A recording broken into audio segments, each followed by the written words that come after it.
Hansel and Gretel.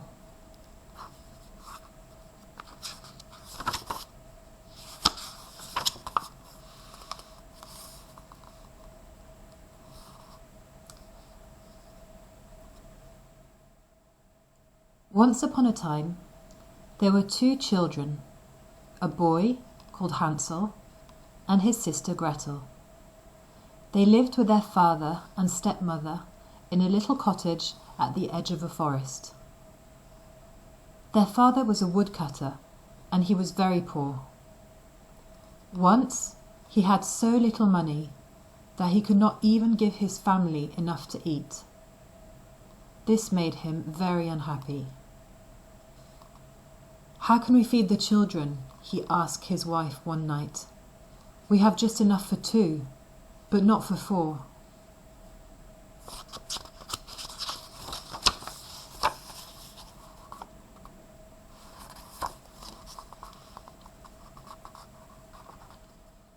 His wife did not really like the children. "Listen, husband," she replied. "I know what we must do. Tomorrow we will take the children into the thickest part of the forest. We will make a fire for them and give them each a small piece of bread. Then we must leave them there. They will never find their way home. We shall be free of them." "I could never do that," said the woodcutter. "How can you even think of such a thing?" "You fool," his wife cried. "Then we will all die of hunger." And she gave him no peace until at last he agreed.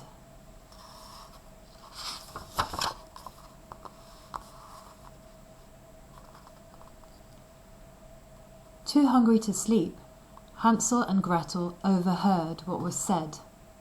Gretel cried bitterly. "What shall we do?" she sobbed. "Don't worry, Gretel," her brother said. "I will look after you."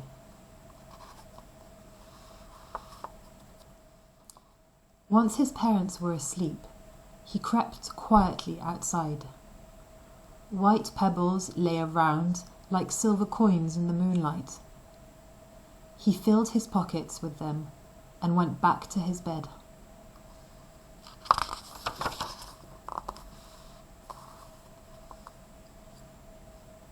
Early next morning, the woodcutter's wife wakened the two children. "Get up," she told them. "We are going into the forest to chop wood." She gave them each a piece of bread. "This is for your dinner. Don't eat it before then." They all set out together. Hansel's pockets were full of pebbles, so Gretel carried their bread in her apron.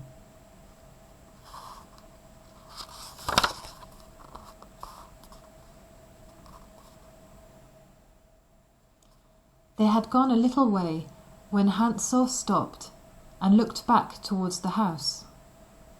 After he had done this several times, his father spoke to him. "Hansel, why are you lagging behind?" "My white cat is on the roof, father," said Hansel. "I'm trying to say goodbye."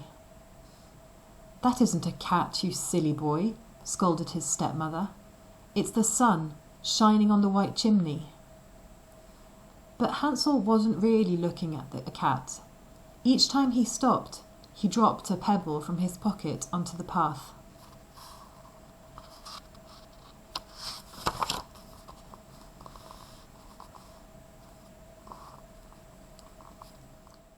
They came to the middle of the forest.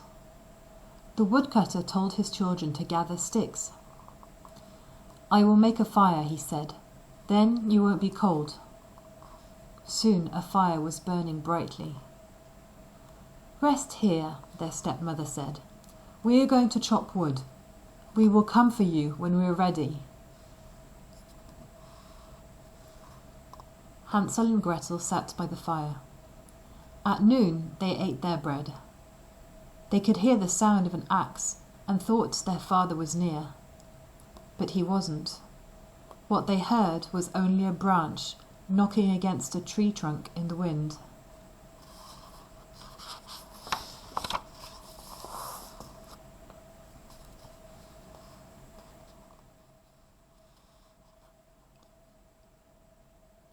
Hansel and Gretel waited so long that they fell asleep.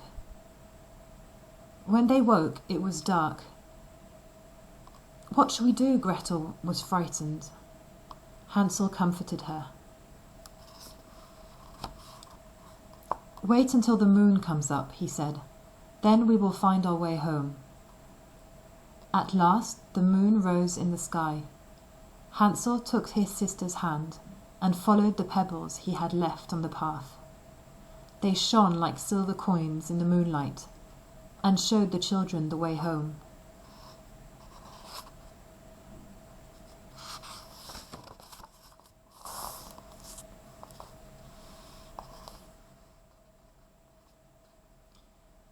The children walked all night. As dawn came, they found their father's cottage and knocked on the door. Their stepmother opened it. "You naughty children," she scolded them. "Where have you been? We thought you were never coming home." The woodcutter was very happy to see them. It had broken his heart to leave them in the forest.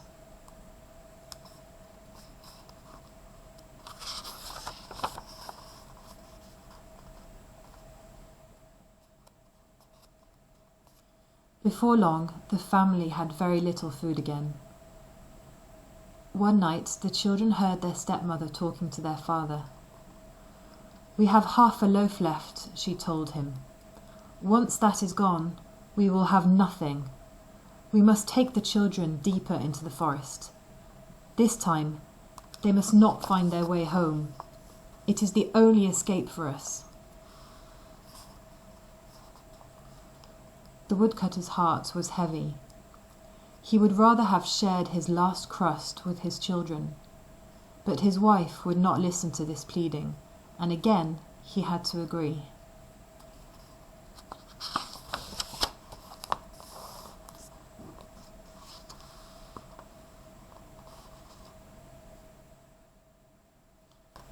As soon as the woodcutter and his wife were asleep, Hansel got up, meaning to fill his pockets with pebbles as before.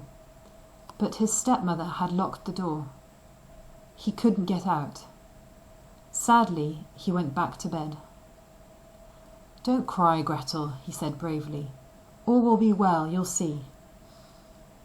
Early next morning, the stepmother wakened the children.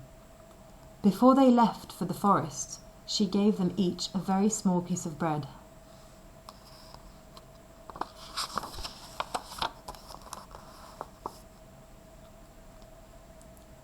As they walked through the trees, Hansel bent down every now and then. Each time he dropped a crumb of bread onto the path. "Hansel, why do you keep stopping?" his father asked. "I'm looking back at my little dove," Hansel replied. "He's nodding goodbye to me." "You silly boy," the woodcutter's wife said scornfully. "That isn't a dove. It's the sun shining on the chimney." But as he went, Hansel still kept on dropping crumbs.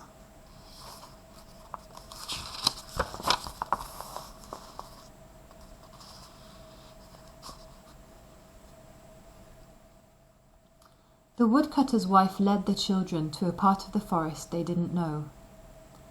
Making a huge fire, she told them, "Stay here by the fire. We're going into the forest to cut wood. We'll fetch you in the evening." At noon, Gretel shared her small piece of bread with Hansel, for he had dropped all of his to the path. Then they went to sleep. Evening arrived, and no one came.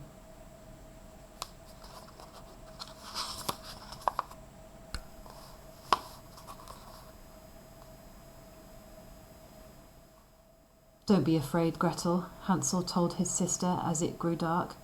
"When the moon comes up, we will see the crumbs of the bread I dropped. They will lead us home." Soon the moon shone, but they couldn't see any bread. The birds had eaten it all. "We'll soon find the way," Hansel kept telling his sister. But they didn't. They walked all night and all next day, and they were still deep in the forest. They were so tired they could go no further, and lay down under a tree to sleep.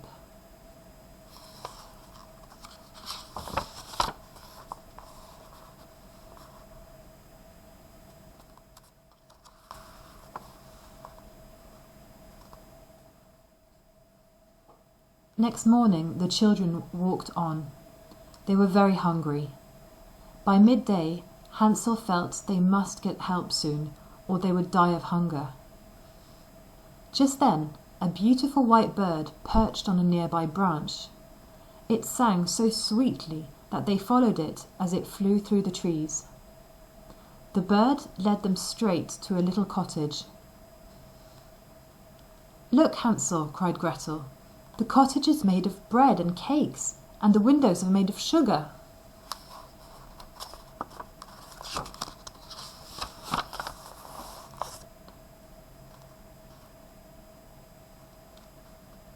The two children ran forward. "We'll have a feast," Hansel said. "I'll eat a piece of bread. You can try the cake." Hansel broke off a piece of bread to see how it tasted. Gretel took a bite from one of the cakes. Soon they were both munching happily.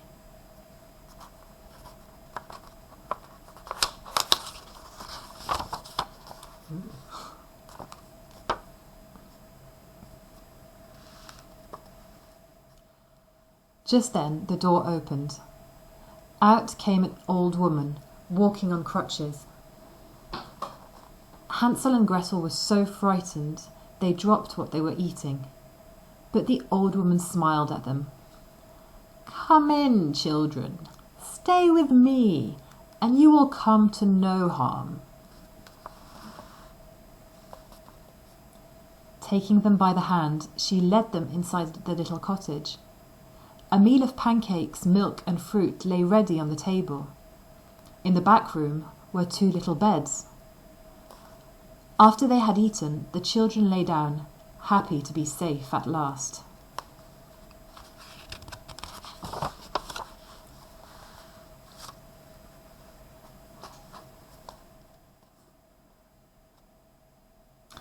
The old woman had been very kind to Hansel and Gretel, but they did not know that she was really a wicked old witch who trapped children. She couldn't see very well, for witches have bad eyesight. But she had a fine sense of smell, as animals do. She could smell children coming.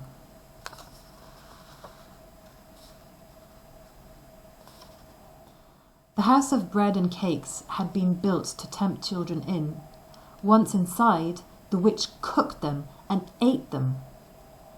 Now that Hansel and Gretel were asleep in the little beds, the witch gave an evil laugh.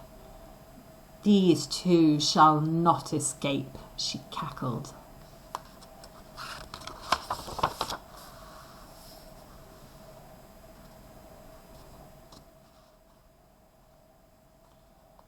Early next morning, the witch pulled Hansel roughly from his bed and locked him in a cage.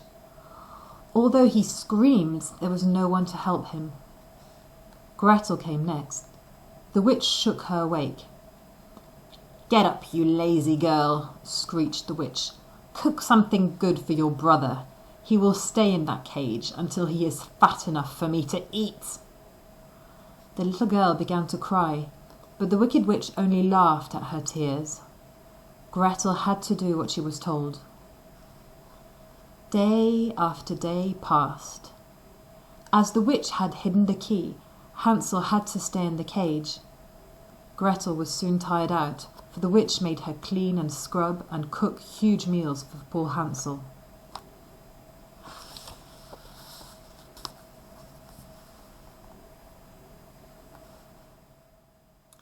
Every morning the witch went up to the cage. "Hold out your finger, Hansel," she would cackle. "Let me feel if you are fat enough to eat." But Hansel would hold out a bone instead. The witch had such bad eyesight that she always thought it was his finger. She wondered why it grew no fatter. 4 weeks passed. Because of Hansel's clever trick, the witch thought he was still very thin. She lost her patience. "Fetch some water, Gretel," she shrieked angrily. "This morning I will kill Hansel and cook him."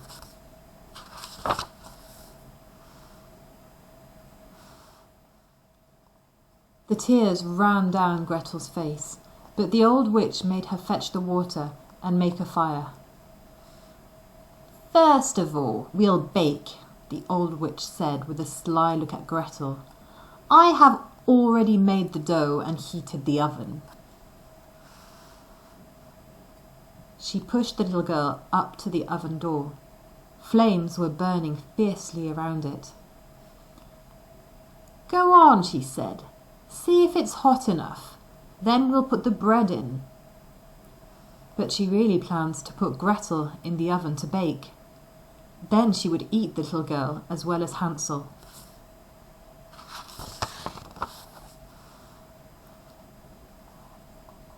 Gretel had guessed what the wicked witch was thinking. "I can't go in there," she said. "I'm too big." "You silly child," the witch said angrily. "The oven is quite big enough. Look, I could even get in myself." She bent down and put her head in the oven. Gretel gave her a hard push, and she fell right inside. Shutting the iron door, Gretel bolted it. The witch couldn't get out. The little girl ran away, leaving her there.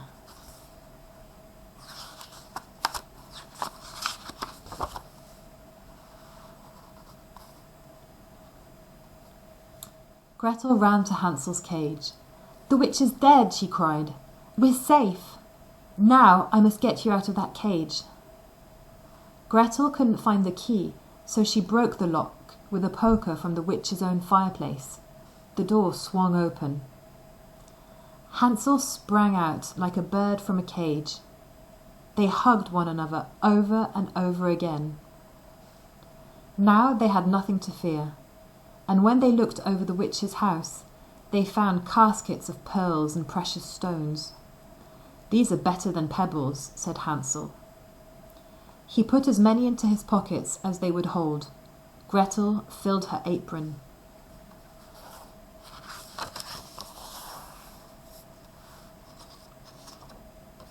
"We must get out of this enchanted wood," Hansel told his sister. They left the witch's cottage and walked away through the trees. Hours later, they came to a large stretch of water. "There's no bridge," Hansel said in dismay. "We can't get over." "There isn't a boat either," Gretel said. "But look, there is a white duck. I will ask her to help." The duck agreed. She took them across the water on her back, one at a time, and soon they stood safely on the other side.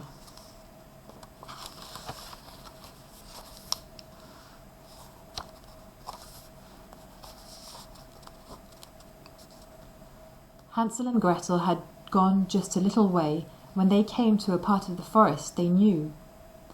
They began to run and at last came to their own home. Inside, they ran into their father's arms. He had not had one happy moment since the children had been left in the forest.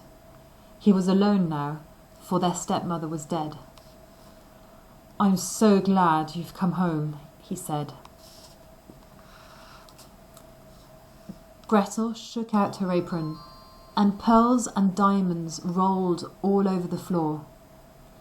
Hansel threw out one handful after another from his pockets. Their troubles were over.